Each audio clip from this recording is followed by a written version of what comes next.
किसान साथियों राम राम। आशा करता हूँ आप सब ठीक ठाक होंगे।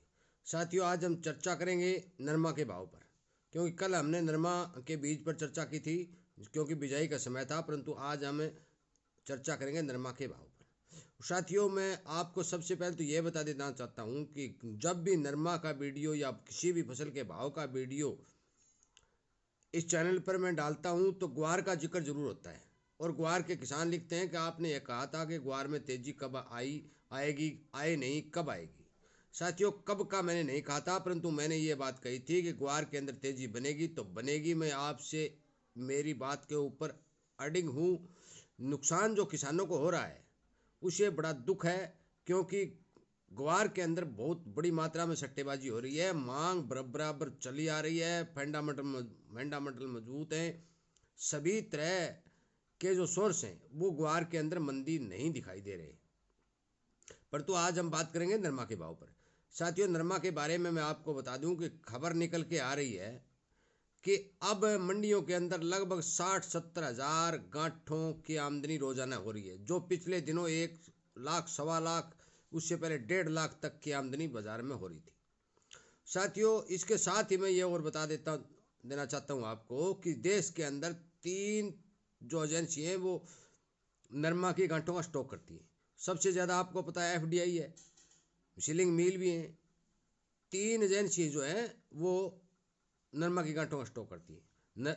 एफडीआई के पास भी 20-25 लाख का गांठ स्टॉक है, मिलों के पास भी इतना ही है। मैं आपको ये बता देना चाहता हूँ कि 15 अप्रैल के लगभग बाजार के अंदर जो आमदनी है वो 30-35 हज़ार गांठ में आ जाएगी, क्योंकि अब जो छोटे व्यापारी हैं, छोटे स्टॉकी हैं, वो और किसान मिलकर ये माल निकाल रहे हैं। और मैंने ये कहा था नरमा में तेजी बनेगी, और नरमा में तेजी बनी भी है। परंतु मैं इस तेजी को तेजी नहीं मानता, मैं इसको थोड़ी बहुत सहारा रूप ही मानता हूँ। आंशिक तेजी आई है, परंतु जब माल की कमी आएगी, अंतर्राष्ट्रीय बाजारों के अंदर रुई की जो कमी है वो दिखाई देने लगेगी, तो यूएस कॉटन के जो रेट चलेंगे उस रेट के ऊपर स्टोरी अपना माल निकालेंगे। और वो रेट मंदे हैं ही नहीं, क्योंकि यूएस कॉटन के अंदर मई में 110 के सेंट के सौदे हो चुके हैं। साथियों, मैं आपको बता देना चाहता हूँ कि जिस भी किसान के पास नरमा पड़ा है और वो साधन संपन्न, देखो मैं ये नहीं कहता भी आप ब्याज भरो और नरमा रोक के रखो, परंतु मैं ये कहता हूँ कि जिस किसान के पास नरमा पड़ा है, जिस किसान के पास साधन संपन्न है, उसका काम चल रहा है, वो नरमा को रोक कर रखे। और ये मत सोचे कि इसमें मंदी आएगी। ये भाव कहीं जाने वाले नहीं है। 15 अप्रैल के बाद जो खबर निकल के आ रही है, 15 अप्रैल के बाद नरमा में तेजी और ज़्यादा बनने की संभावना है। साथियों, अब जो 55 हज़ार रुपये कैंडी के चल रहे थे वो आज 61 और 62 के हैं। हो सकता है ये 59 भी आ जाए एक बार, परंतु दोबारा छलांग फिर लगाएंगे। 8 हज़ार रुपये प्रति कैंडी के हिसाब से भाव बढ़े, 63 हज़ार तक कैंडी गई। दूसरी बात, 8,500 तक भारत में नरमा बिका। मैं ये नहीं कहता कि एक किस गांव का बिका इस गांव, परंतु महाराष्ट्र की मंडियों में 8400 से प्लस नरमा बिक चुका था इस तेजी के अंदर।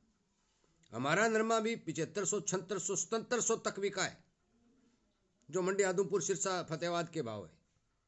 साथियों, बेशक आप मेरी बात पर विश्वास करें या नहीं करें वो आपकी मर्जी, परंतु मैं आपको आश्वस्त करता हूं कि विदेशों के अंदर अंतर्राष्ट्रीय रुई की कमी है, और वो कमी पूर्ति करने के लिए हर एक आदमी को हाथ पैर चलाना पड़ेगा, हर एक आदमी को उसमें काम करना पड़ेगा। जिस माल की कमी होगी उसका रेट बढ़ेगा ही बढ़ेगा।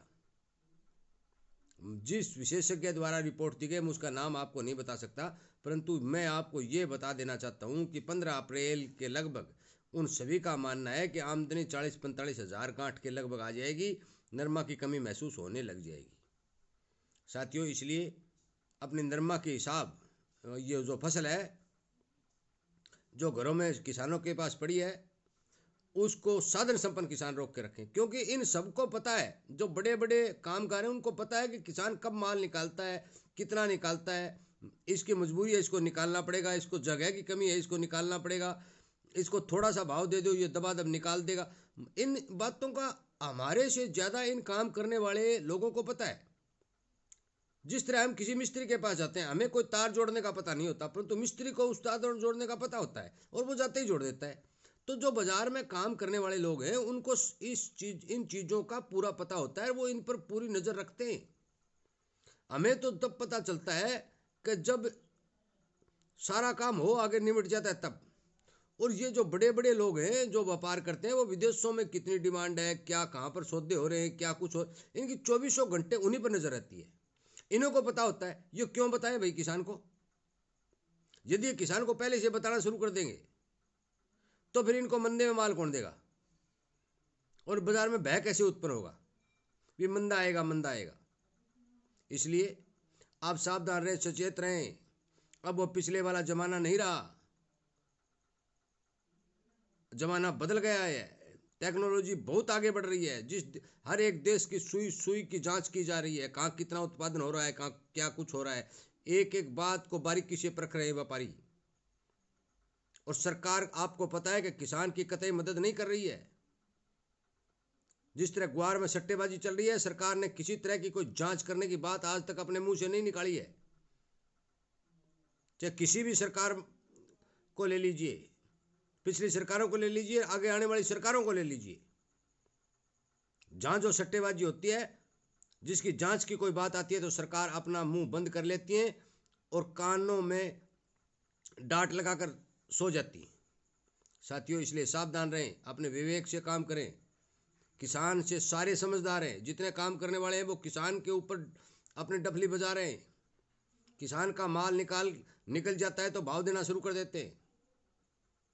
इसलिए इस बात का ध्यान रखें कि कहीं हम बेमतलब का घाटा न उठा पाए। मजबूरी में तो माल निकालना पड़ेगा, वो पड़ेगा, इलाज नहीं है कोई, परंतु साधन संपन्न किसान ध्यान रखें। इसलिए आप मेरी बात पर विश्वास करें या नहीं करें वो आपकी मर्जी। मैंने जो बाजार की हालत थी वो आपके सामने पेश कर दी है और आपसे उम्मीद करता हूं कि आप इस तरह की जो जानकारी है वो प्राप्त करने के लिए चैलेंज के साथ जुड़ेंगे और अपने दोस्तों तक शेयर जरूर करेंगे। साथियों, आपका बहुत बहुत धन्यवाद।